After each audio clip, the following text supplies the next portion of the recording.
रानो बच्चों के लिए नाश्ता बनाने चूल्हा जलाती है, पर गैस खत्म हो जाती है। अरे, ये गैस को भी अभी खत्म होना था। रानो परेशान होकर स्टोर रूम से अपना बैकअप सिलेंडर लाने ही वाली होती है कि तभी दरवाजे पर जोरदार दस्तक होती है। बाहर बंटी कबूतर चाचा खड़े थे। अरे कबूतर चाचा, इतनी सुबह, सब खैरियत तो है? रानो बिटिया, बड़ी बुरी खबर है। रात भर में हरिया तोता और बुलबुल के घर से गैस सिलेंडर चोरी हो गए हैं। पूरे जंगल में सिलेंडर चोर का खौफ है। अपना सिलेंडर संभाल कर रखना। क्या चोरी? चाचा, मेरा भी अभी सिलेंडर खत्म हुआ है। मैं बस अंदर से भरा हुआ सिलेंडर लेने ही जा रही थी। जब रानो और बंटी चाचा दरवाजे पर इसी चिंता में बात कर रहे होते हैं, तभी कालू कौवा पीछे की खिड़की से चुपके से रानो के घर में घुस जाता है। कौ कौ, ये तीसरा सिलेंडर भी मेरा हुआ। ऐसे ही सारे सिलेंडर चुराकर ऊंचे दामों पर बेचूंगा। रानो और चाचा बातों में मशगूल रहते हैं और पालू इसी मौके का फायदा उठाकर स्टोर रूम से भारी सिलेंडर को घसीटते हुए खिड़की के रास्ते बाहर निकाल लेता है। रानो को भनक तक नहीं लगती। ठीक है रानो, मैं बाकी सबको बताने जा रहा हूँ। तुम अपना सिलेंडर अंदर छुपा लो। बंटी चाचा चले जाते हैं। रानो स्टोर रूम की तरफ दौड़ती है। हे भगवान, मेरा सिलेंडर कहाँ गया? अभी तो यही था। खिड़की कैसे खुल गई? कोई मेरा सिलेंडर ले गया। कालू हांफता हुआ सिलेंडर लेकर अपने अड्डे पर पहुंचता है। उसकी पत्नी गोरी कव्वी वहां पहले से मौजूद है। देख गोरी, रानो का सिलेंडर भी हाथ लग गया। अब इसे ऊंचे दामों पर बेचेंगे। कालू, तुमने रानो के साथ अच्छा नहीं किया। अगर पकड़े गए तो जंगल वाले हमें नहीं छोड़ेंगे। पकड़ेगा कौन? सब तो बंटी कबूतर की बातों में उलझे हैं। तू बस इसे इस चादर से ढक दे। कालू कौवा और उसकी पत्नी गोरी कव्वी एक बड़े पत्थर के पीछे छिपा हुआ सिलेंडर देख रहे थे। गोरी डरी हुई थी, लेकिन कालू उसे चुप करा रहा था। कालू यह सिलेंडर बेचने नहीं, बल्कि अपनी बीमार माँ के लिए खाना बनाने के लिए लाया है, लेकिन वो ये बात किसी को नहीं बता रहा। कालू, ये तुमने अच्छा नहीं किया। रानो बेचारी कितनी भली है, उसके घर से सिलेंडर उठा लाए। चुप कर गोरी, दुनिया बहुत जालिम है। अगर मैं चोरी नहीं करता तो आज हमारी रसोई भी ठंडी होती। रानो के पास तो फिर भी मदद करने वाले बहुत हैं। उसी जंगल में बुलबुल का पति हकला बल्लू सुबह सुबह अपनी चाय के इंतजार में बैठा था। बुलबुल, मेरी चाय कहाँ है? सुबह से गला सूख रहा है। चाय कहाँ से लाऊं? चूल्हा जल ही नहीं रहा। रात को कोई चोर हमारा भरा हुआ सिलेंडर उड़ा ले गया। अरे मजाक मत करो। सिलेंडर क्या पंख लगाकर उड़ गया? चूल्हा जलाओ जल्दी। हटो सामने से, दिमाग मत खाओ। पूरे जंगल में सिलेंडर गायब हो रहे हैं और तुम्हें चाय की पड़ी है। अब लकड़ी जलाकर बनाओ खुद ही। रानो हरिया तोता के पास मदद मांगने जाती है। हरिया अपनी पत्नी और बच्चों के साथ बैठा है। रानो को वहाँ कालू कौवा मिलता है, जो बड़े ही प्यार से रानो को सांत्वना दे रहा है, जैसे उसे कुछ पता ही ना हो। रानो, चिंता मत करो, हम सब मिलकर तुम्हारा सिलेंडर ढूंढेंगे। चोर ज्यादा दूर नहीं गया होगा। हाँ रानो बहन, अगर मुझे पता चला कि चोर कौन है तो मैं उसे ऐसी सजा दिलाऊंगा कि वो जंगल छोड़ देगा। रानो उदास होकर नदी किनारे बैठ जाती है। तभी बुलबुल वहाँ पानी पीने आती है। बुलबुल रानो को बताती है कि उसने कालू को रात के अंधेरे में कुछ भारी सामान झाड़ियों में छिपाते देखा था। रानो, कालू पर भरोसा मत करना। उसकी नजरें हमेशा दूसरों के सामान पर रहती हैं। मैंने कल रात उसे बरगद के पास देखा था। नहीं बुलबुल, कालू बुरा हो सकता है, पर इतना गिर नहीं सकता कि बच्चों के मुंह का निवाला छीन ले। रात के सन्नाटे में रानो दबे पांव कालू का पीछा करती है। वो देखती है कि कालू भारी सिलेंडर को झाड़ियों में छुपाते छुपाते एक पुरानी गुफा के अंदर ले जा रहा है। रानो गुफा के बाहर एक बड़े पत्थर के पीछे छिप जाती है। अंदर का दृश्य देखकर रानो के रोंगटे खड़े हो जाते हैं। ये तो कालू काका है, तो ये चोर है। मुझे अभी जाकर सभी को बताना होगा। पर ये अंदर बुड्ढी अम्मा कौन है? रानो जिसे पत्थर दिल चोर समझ रही थी, वह अपनी मरती हुई माँ को बचाने की जद्दोजहद कर रहा है। बस माँ, बस थोड़ी देर और। देखो, मैं सिलेंडर ले आया हूँ। अभी गरम सूप बनाता हूँ। तुम्हारी सारी कमजोरी दूर हो जाएगी। बस आंखें मत मूंदना माँ। कालू, ये सिलेंडर कहाँ से आया? तूने कहीं गलत काम तो नहीं किया? मुझे डर लग रहा है बेटा। क्या जवाब दूं माँ को? रानो बहन, मुझे माफ कर देना। तुम्हारे बच्चों के मुंह का निवाला छीनकर मैं अपनी माँ की जान बचा रहा हूँ। मैं चोर नहीं बनना चाहता था, पर कोई मेरी मदद को तैयार नहीं था। मजबूर हूँ रानो, बहुत मजबूर हूँ। रानो बाहर खड़ी सब सुन रही थी। उसकी आंखों में गुस्सा था, पर अब वह आंसुओं में बदल गया था।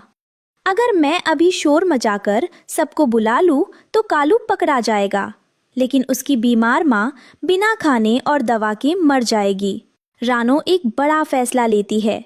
वह चुपचाप वहां से पीछे हट जाती है और तय करती है कि वह फिलहाल किसी को कुछ नहीं बताएगी, भले ही उसे खुद भूखा रहना पड़े।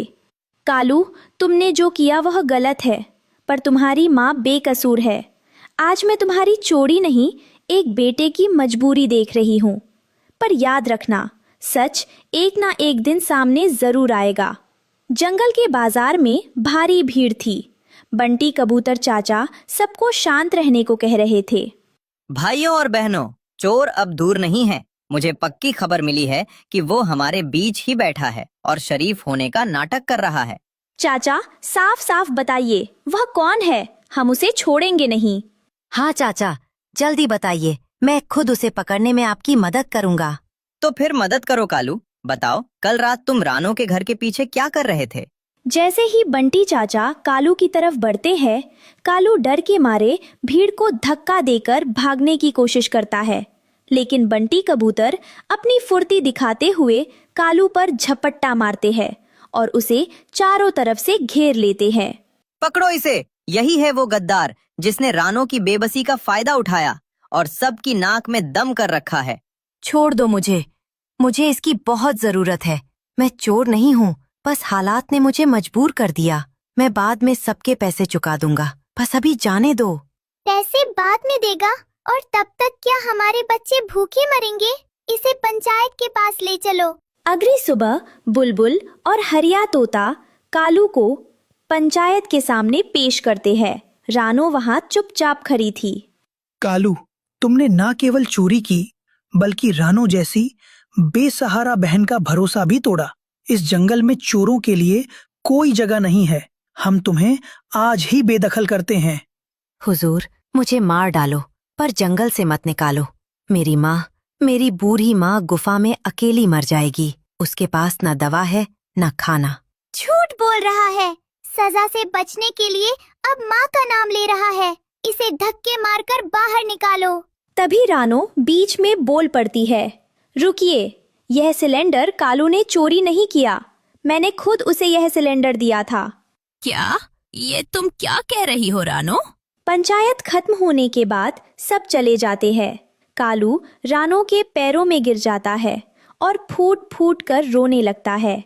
कालू, मैंने तुम्हें बचाया क्योंकि तुम्हारी माँ बीमार है, लेकिन याद रखना, चोरी का खाना कभी बीमारी ठीक नहीं करता। तुमने मेरा भरोसा तोड़ा है। रानो बहन, मुझे शर्मिंदा मत करो। मैं मजबूरी में अंधा हो गया था। हरिया तोता रानो को बुलाता है और उसे नया सिलेंडर देने की कोशिश करता है।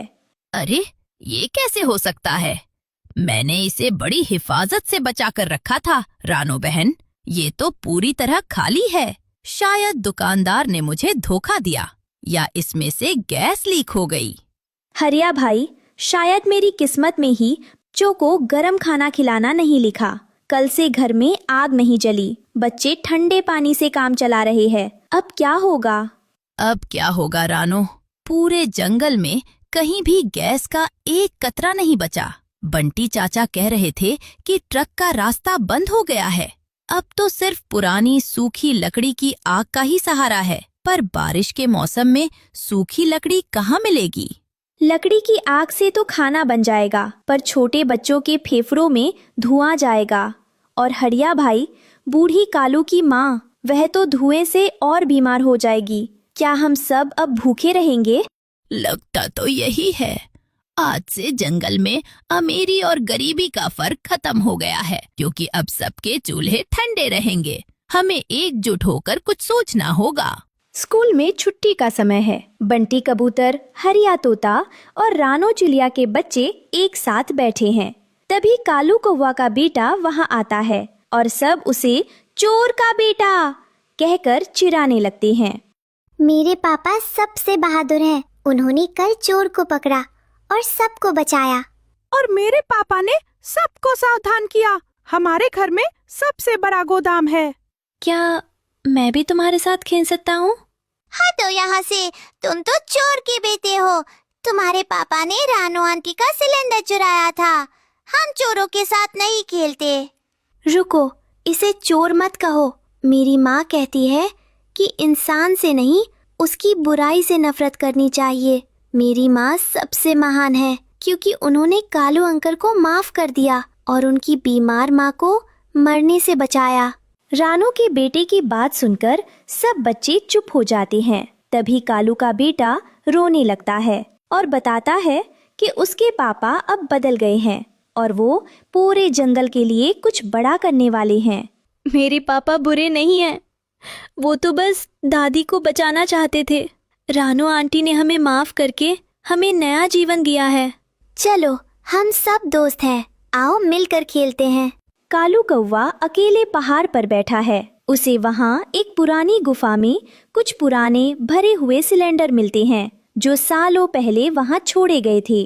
भगवान का शुक्र है, अब मैं रानो का उद्धार चुका सकूंगा और पूरे जंगल की मदद कर पाऊंगा। कालू भारी सिलेंडर घसीटते हुए जंगल की तरफ ला रहा है। उसकी हालत खराब है। रास्ते में उसे कुछ शिकारी चील मिलते हैं, जो उससे सिलेंडर छीनने की कोशिश करते हैं। ऐ काले कौवे, रुक जा। ये भारी सामान यहाँ छोड़ दे और अपनी जान बचाकर भाग, वरना हम तुझे कच्चा चबा जाएंगी। नहीं, जान दे दूंगा, पर ये सिलेंडर अब किसी गरीब का हक नहीं मारने दूंगा। ये मेरे पाप धोने का आखिरी मौका है। बड़ी बड़ी बातें करता है, देख तेरा क्या हाल करते हैं हम। जान दे दूंगा, पर ये सिलेंडर अब किसी गरीब का हक नहीं मारने दूंगा। पूरा जंगल इकट्ठा है। कालू वहाँ पहुँचता है। लहूलुहान है, लेकिन उसके पास सिलेंडर है। रानो बहन, तुमने मुझे इंसानियत सिखाई। आज से मैं चोरी छोड़कर सबकी सेवा करूंगा। सभी पक्षी मिलकर एक बड़ी आग जलाते हैं और साथ में खाना पकाते हैं। रानो और कालू की माँ एक साथ बैठकर बातें कर रही हैं। नफरत खत्म हो चुकी है। रानो, तू बेटी होती तो शायद मैं कभी बीमार ही ना पड़ती।